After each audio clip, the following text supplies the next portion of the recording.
Good morning, everybody. We're glad you could be here to worship with us this morning. Good morning, everybody online. We're glad you could tune in and be with us here as well. So the state of Florida is not exactly known for its high elevations, right? But there is a few points that are elevated above the others. One of the highest points of elevation in the state of Florida at 225 feet above sea level is actually a landfill. It's called Monarch Hill Renewable Energy Park. We've got a picture of it right here. It's the place where dreams are made of. Some people go to Disneyland, some people go to Monarch Hill. No, but it's a giant landfill. There's an estimated 5,000 tons of garbage added to this site a day. And in 2017, when Hurricane Irma blew through, there were an extra 3 billion pounds of trash put on top of the already 5,000 tons coming in daily. There's a lot of garbage here. And it's estimated that every month there are 3,000 gallons of garbage juice, that's a technical term, I think, that flow down from that mountain. And as you can imagine, it's pretty stinky. In fact, the smell has become such an issue that residents around the park have complained, the community complains and files suits. And it's not like the company doesn't try to keep things under control. They have deodorized, they've tried different tactics, but to no avail. It's just one big, stinky mess. And maybe the worst part of it is that it will take another 17 years for this landfill to reach capacity, at which point they will tarp it over, and they'll add sand and grass and everything on top of it. And then it will take another 30 years for all the decomposition to take its course and for the trash to settle. So maybe 47 years from now, the stink might go away. What a mess. Like, what do you even do about a situation like that? You pray. Some person in the first service said move, right? I think that's the only thing you can do.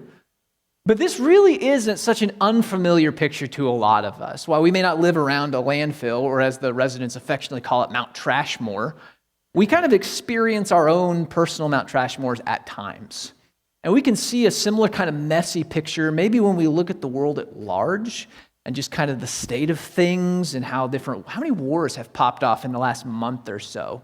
Like, there's a lot of conflict going on, or maybe it's a social movement. Or I wouldn't blame anybody who looks at the state of the world and the division today and says, man, this place is kind of a mess.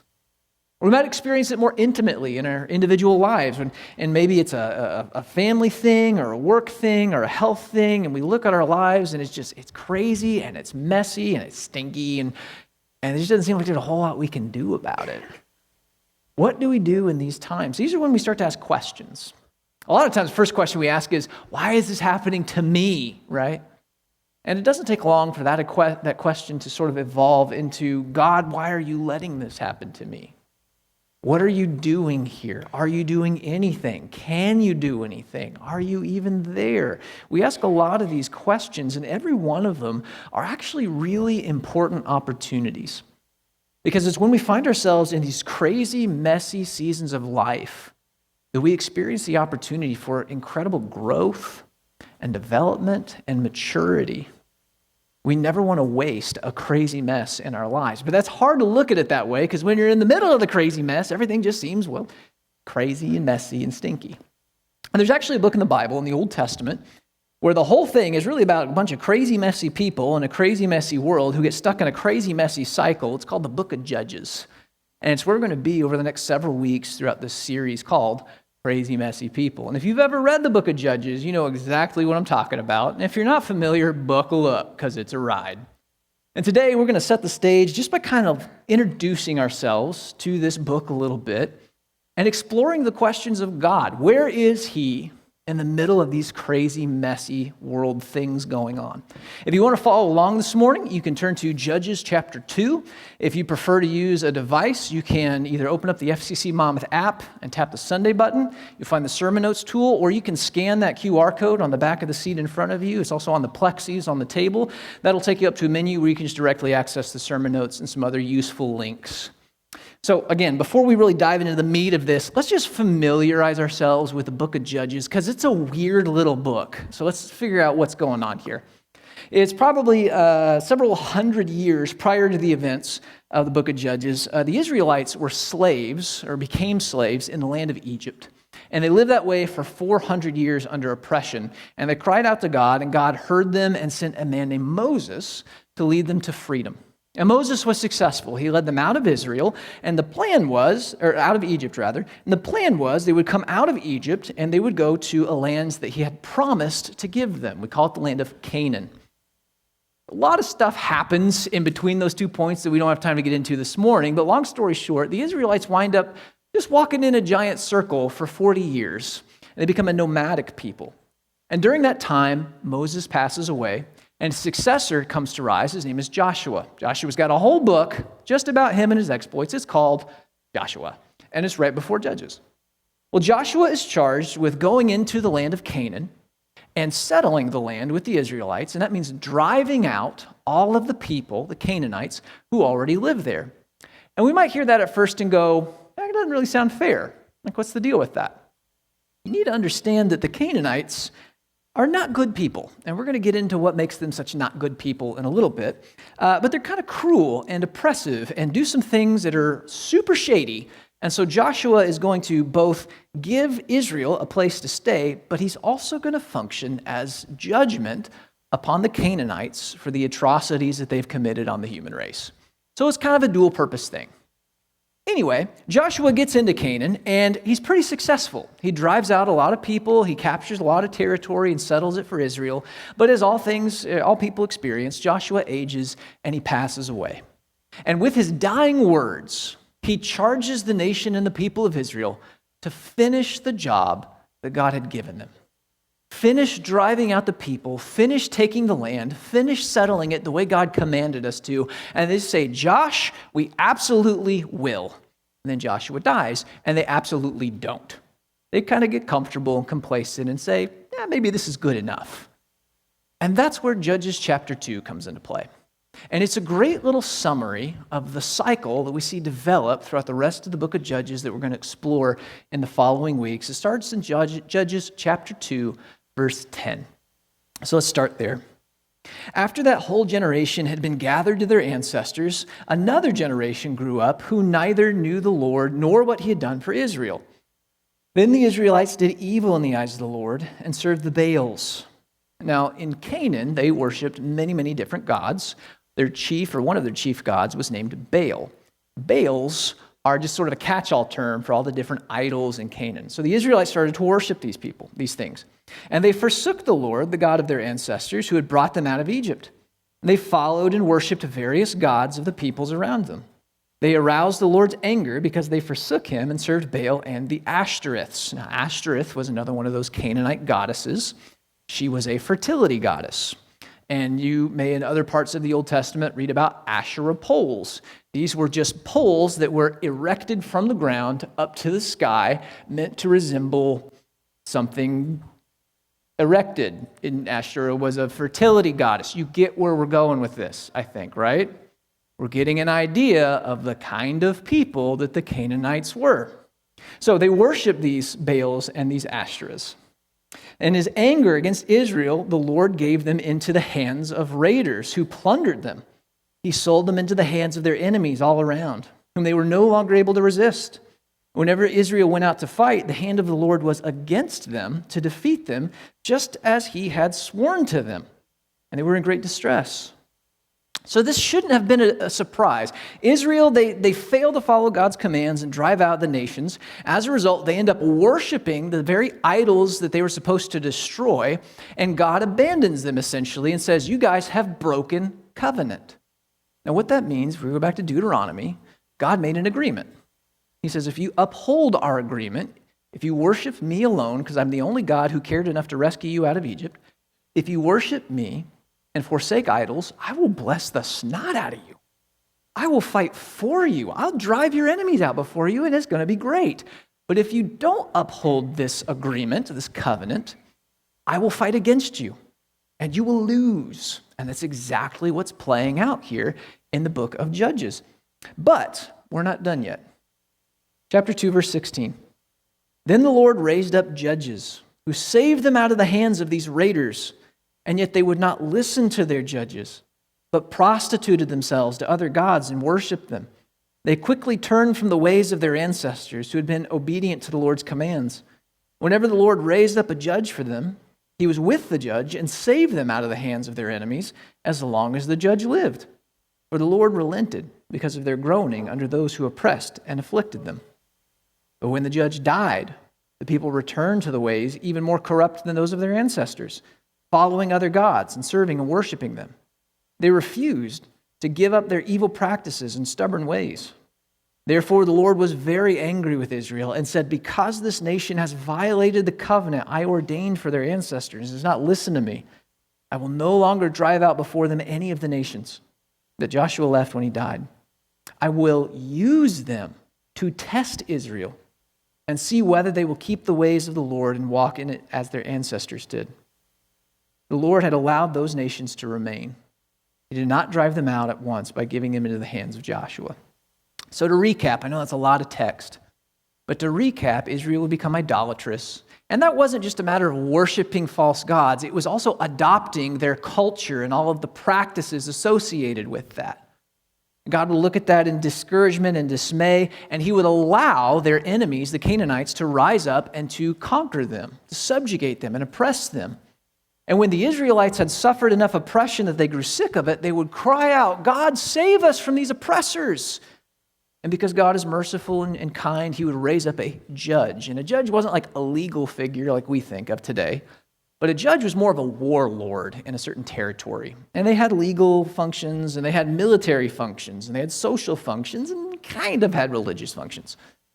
And God's Spirit would rest on this judge, and they would become a mighty leader who led Israel to victory and overthrew the oppression of the Canaanites, and the people would be free. And as long as the judge was alive to lead them, the people would be faithful to God. And then the judge would pass away, and the people would just fall right back into idolatry, which meant that they would fall back into conquest and oppression. They would cry out to God, and this whole cycle plays out again and again and again and again and again. That's the entire book of Judges. It was a crazy, messy cycle committed by crazy, messy people in an admittedly crazy, messy world. So do you think we might have a thing or two to learn about our own crazy, messy lives? I think that's a good bet. And today when we look at this, we're going to really focus on what is God doing in the middle of this huge, crazy mess. And there's one passage in particular that I want to look at. We just read it a couple minutes ago. That has something really interesting, some theology that we're going to spend some time unpacking together, understanding what is God like, how does he work, and then when we have that, then we're going to take it and start to apply it to our own crazy, messy circumstances in our own crazy, messy world.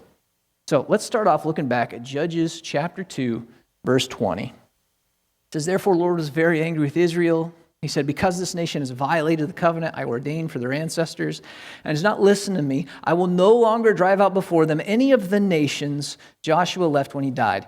Here's the verse.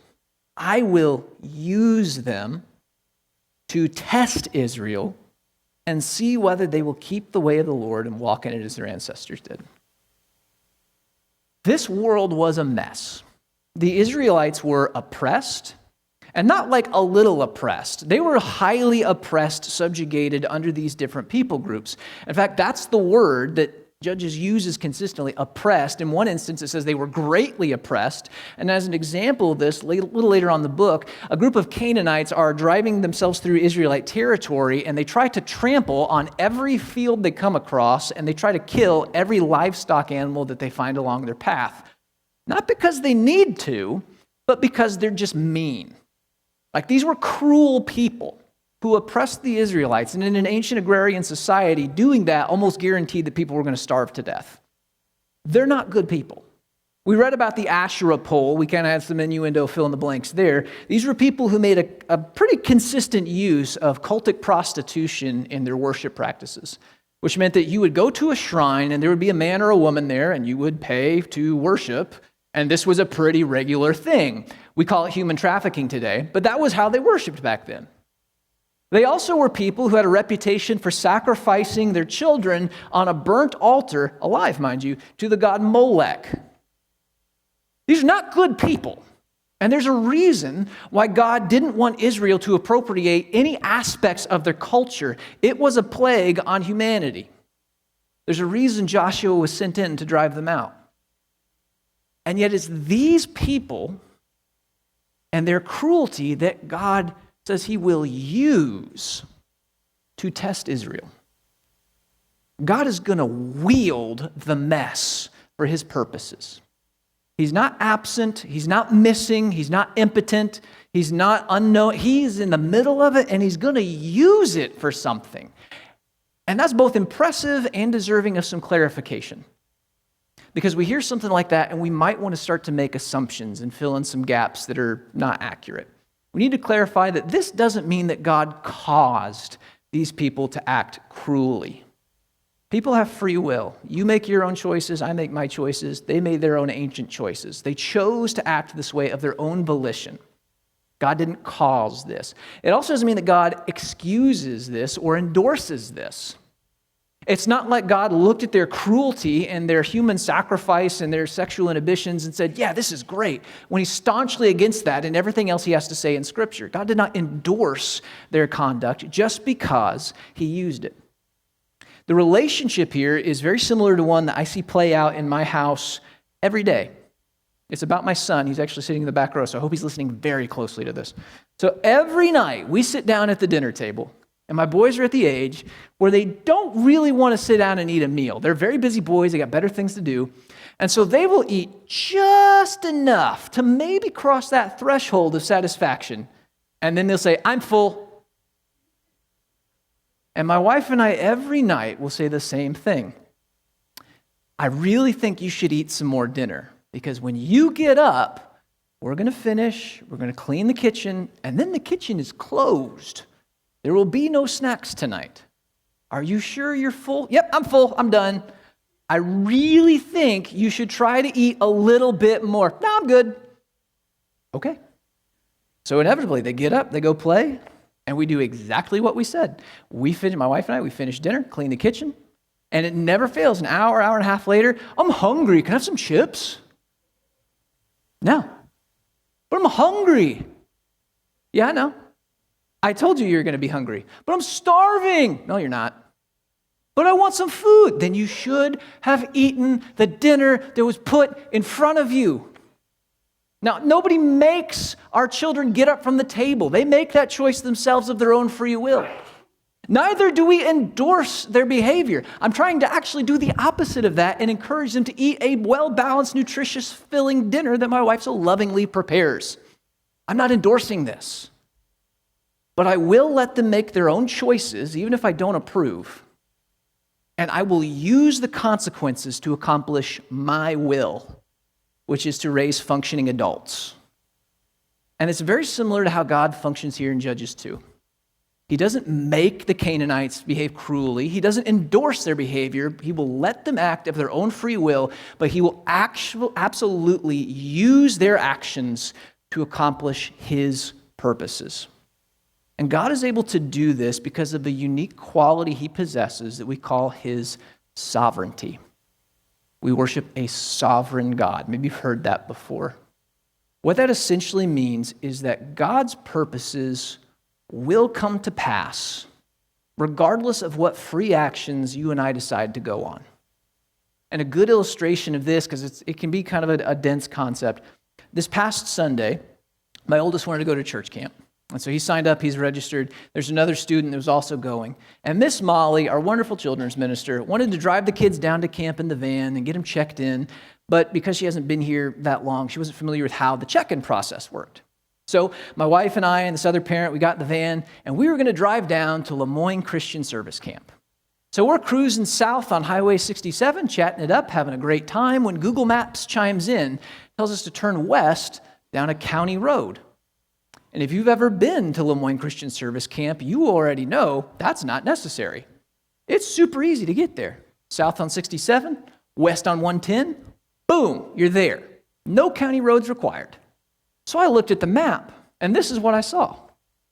There's two possible routes here.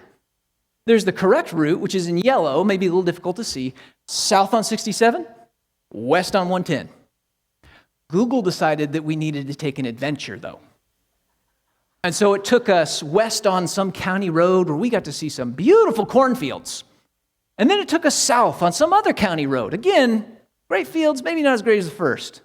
Then it took us east on another county road because we wanted to see some beans while we were out, only to take us back to 67 where we headed north, and guess what we ended up getting on anyway? Highway 110. Now, was this the most direct route? Absolutely not. Was it a little convoluted? You betcha. But here's the point. Whether we took the direct route or we took the backwards, messy route, either way, we're getting on Highway 110 because that's where we need to go. And that's kind of how God's sovereignty works at times. We have free will to choose whatever path and route and course that we want to go on in life. We could go the direct, faithful route, or we could go the roundabout, crazy, convoluted route. At the end of the day, everybody's getting on Highway 110, though, so to speak. In the book of Judges, Israel, they could have been faithful to the Lord, and they would have opened themselves up to a much easier path of blessing. But they didn't. They decided in their free will to become idolatrous and to repeat this crazy, messy cycle over and over again. The Canaanites, they could have been, maybe a little nicer, maybe not cruel in their subjugation of Israel, maybe just tax them a little bit. But they decided to be heinous individuals. Didn't really matter. In their free will, they chose their decisions to live their lives, and because God is sovereign, in his unique, all-knowing, all-powerful way, he's still able to weave together free choices to say, this is where we're going. This is the plan. And we know that there's a plan because of the second phrase that's used there. He says, I will use the nations to test Israel. He doesn't say I'll use the nations for some random willy-nilly purpose. And he doesn't say I'll use them even to punish Israel. That wasn't the point. He says, I will test them. And tests are always intentional. There's always a purpose for a test. Even your teachers who gave you tests in school, there was a purpose for that. It was to measure your aptitude. It was an opportunity to prove yourself capable. Tests not only have purpose, but they're always good. Did you just hear the sound of a million teenagers groaning somewhere? I know that's a corny joke, but it's still, we have this tendency to think about tests in a negative light. We don't like tests, right? Because they're hard. The reality is that tests have a purpose and they're always good, even if we don't pass the test. You take a driver's license exam, for instance. That's a test. It's a test that is designed to see if you can prove yourself capable of legally operating a vehicle. And if you pass the test, it opens you up to all the blessings entailed. You get to drive, you are free to go wherever you want to pursue employment or adventure, whatever. So much good comes from passing that test. But even if you don't pass the test, that doesn't make it bad. In fact, that only further accentuates the goodness of the test, because personally, I do not want unqualified people driving metal death machines at 70 plus miles per hour on the same road that my family is traveling. I don't know about you. I think it's good that the test weeds out those who cannot measure up. It keeps everybody, including the people who failed, safe. Tests are good, and they have intention. And the same is true in Judges. God lays a test before Israel, and it's not a bad thing. Here's an opportunity for you all to prove yourselves. And Israel could have proven themselves to be faithful, holy people. And God had promised in Deuteronomy, if you do this, I will bless the snot out of you. I will go before you. I will fight for you. I will drive your enemies out. Life will be good if you pass the test. But even if they failed, the test is still good. It illustrates for Israel their need, because there's something in their lives that keeps them from measuring up, from being faithful, from being holy. It forces them to accept that God's grace is necessary in their lives. And it gives the opportunity for them to take the test again someday. Maybe this time, having learned the lessons, having relied on God's grace, we can grow and be the faithful people he calls us to be. And that, by the way, was always the intention. That's the plan that God had always been working to accomplish, even since the earliest stories in the Old Testament. God had always been wanting to create for himself a holy people, a people whom he could bless and shower with his favor and be with. That's why we read in the Garden of Eden, Adam and Eve, Genesis chapter 3, verse 14, God was walking in the garden in the cool of the afternoon. He wanted to be with humanity. The problem was that Adam and Eve were crazy, messy people who invited this crazy, messy problem called sin into their lives. And it's a crazy, messy cycle that humanity itself has been stuck in. And we see it here in Judges. The Israelites can never be the holy, faithful people that God yearns for them to be by their own efforts and volition. And that's why God sent Jesus. He knew humanity needed somebody to save us from our own craziness and messiness. We were never going to be able to do this on our own. We were always going to need his power and his grace. And you can see even in the book of Judges, the seeds of the gospel being planted. After this crazy, messy cycle plays out over and over again, one of the last stories in Judges is one of the most disturbing. I'll save the juicy bits for later, but there's a refrain in that story. In those days, Israel had no king, and everyone did as they saw fit. And it illustrates how without a good king to lead them and guide them, the crazy mess would never be fixed. And it leads into the story of Israel's kings, some of whom were good, some of whom were not so great, but all of them fall short of becoming this holy people that God calls them to be. It paves the way. It raises our awareness that we need somebody to save us. We need a good king who is capable. We need Jesus. That has always been the plan. And God is using all things at his disposal, even heinous, wicked nations, the crazy mess of a crazy, messy world, to bring about his good purposes. Now, you may be hearing that and saying to yourself, cool, glad that happened. Big fan of Jesus. Glad he came and is gone. But what does that have to do with my crazy, messy world and circumstances today? Yeah, you're right, Don. It has a lot to do with it. In fact, a lot of the themes that we see play out in Judges, a lot of the theology, directly speaks to our experience of a crazy, messy world today. We may live in a completely different culture and a completely different time period, but God has not changed, and neither has his goodness. So I want to give you a couple of encouraging things to remember when you find yourself in the middle of the world's crazy mess today. The first one is this: God is still present in a crazy, messy world. Sometimes that's hard to believe because everything seems like chaos.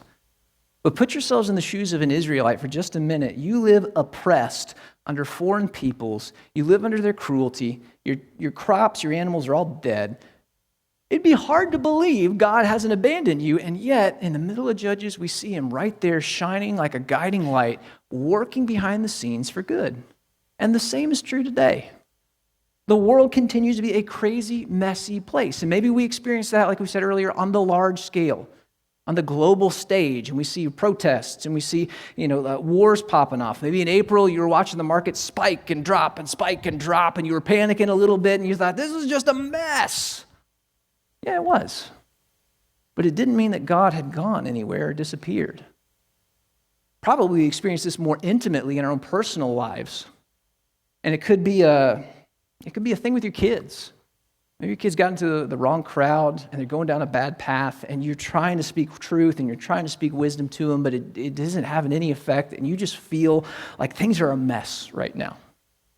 Or it could be your marriage and you're trying to work on things because it's rocky, but it doesn't seem like anything you're trying is really taking root or holding. It could be a job situation in which things are up in the air, or you're dissatisfied, your boss, your coworkers are hard. It could be a family thing with your parents or your siblings and some drama that's flared up. It could be a health thing that's crept into your life and has caused some uncertainty and some panic. There's no shortage of spheres of life in which the crazy mess infiltrates, and that's why it's so scary. Nothing is safe. Nothing is exempt from the crazy, messy world that we live in. But that doesn't mean that God has gone anywhere. Our great encouragement is that he is present amidst all of it. And not only is he present, here's the second encouragement: God is still sovereign over every crazy mess in this world. He's still capable. He's still active. He's still at work. Like we said, we find ourselves in the middle of these crazy messes, and And sometimes we start to panic and we ask those questions. Why me? Why now? Where are you, God? Why is this happening? Can you? Will you? Are you even there? Do you exist? Every single one of those, while natural, is an opportunity, as we said earlier, for a time of growth and development. It is a time to take a step forward in this good plan that God has. Because that crazy mess that you experience in your life, that's a test, y'all. Just as we saw in the book of Judges, God doesn't waste a crazy mess. In his sovereignty, he can work all things together for the good of those who love him. We read that in the New Testament, and the same is true in our lives today. Our crazy, messy world and our crazy, messy experiences are a test. And there's so much potential for good, even if it's hard to see in the moment. That's the thing with tests. They're hard. Tests are not meant to be easy. They're meant to be hard because they push us and they try us and they stretch us. I read a story, a testimony this week about a Christian couple. It was 20 years ago. The husband confessed to his wife of infidelity. And I don't know, they didn't go into detail. I don't know if it was a long affair, if it was a one-time thing. It didn't really matter. He was contrite of heart. He was repentant. He felt horrible for what he did, which was good. It didn't do anything to soften the blow and rip her heart out, but at least he wasn't happy about things. And they agreed that they needed some space, so they separated. And he started to do some work on himself, and come to find out through this process, through this long season of testing, there's a lot in his heart that was a mess. And he needed to find some humility. And he came to a group of men at church, he confessed, and he found accountability, and he found brotherhood, and there was growth and development. Turns out there's some other things that need to be straightened out in his life. They didn't get real specific on what that was. But because of this mess, and because he chose to pursue the Lord in the middle of it, he grew to look a little bit more like Jesus. Likewise, this woman, she began to do a lot of reflecting, began to seek some counseling for herself. And she came to understand that grace was necessary if they were going to pass this test, that there would be some forgiveness. And that exercise of forgiveness brought a whole new level of appreciation for the grace that she had received in her own life from God. She came to understand that grace is costly and that it's something that can only result from an immense love. And so she grew as an individual, he grew as an individual, and then after 2 years of couple counseling, finally they were able to begin rebuilding that marriage. And both of them came to realize neither of them had really cherished or honored that commitment. And in the years together, they had never really learned how to protect or what it meant to protect that relationship. And so they grew in that aspect. And today, they have a much more solid, godly marriage. And it is a blessing. They are experiencing the benefits of passing the test, but it wasn't easy. And it's difficult to see when you're in the midst of the mess, which is why we have to learn from the book of Judges to have that faith, to believe not only is God present, I believe despite the mess around me, God is still sovereign. And here's this last piece of encouragement. Believe that he is still at work for good purposes. God is still using today in this crazy, messy world for something good. We saw in the book of Judges, he wanted to make for himself a holy people whom he could bless, shine his favor upon, and be with. That's still the goal, gang. The people of the Old Testament illustrate the great need for Jesus to come and to save them. But honestly, we can just look at the story of our own lives and see that. We all have crazy, messy tendencies because at our heart, we have this crazy, messy dysfunction called sin. And it leads us to do crazy, messy things like reject God's ways and his goodness and his truth in pursuit of our own fallacies. It causes us to hold grudges and to bear resentment until bitterness takes root and hate blossoms. Sin wrecks the good that God intends and desires, and we all have it in our lives, which means we all need somebody to save us. We all need this grace that God is offering. And he seeks to bring it into this world and not just save us from our sin, but then rescue us from the effects of sin, how it has polluted our minds, how it has misshapen our hearts. And he wants to go to work molding us and forming us and transforming us to look a little bit more like Jesus in our lives and our relationships. That's the purpose and the plan. And he will use everything at his disposal to do that, both the good and the pleasant, which is far more enjoyable, but also the crazy mess of this world if he has to. because he is a sovereign God who works all things together for the good of those who love him. I want to show you a visual here. We'll take a look at this picture. Familiar picture, Monarch Hill Renewable Energy Park, right? Big old trash heap, disgusting little place. Nobody wants to be there.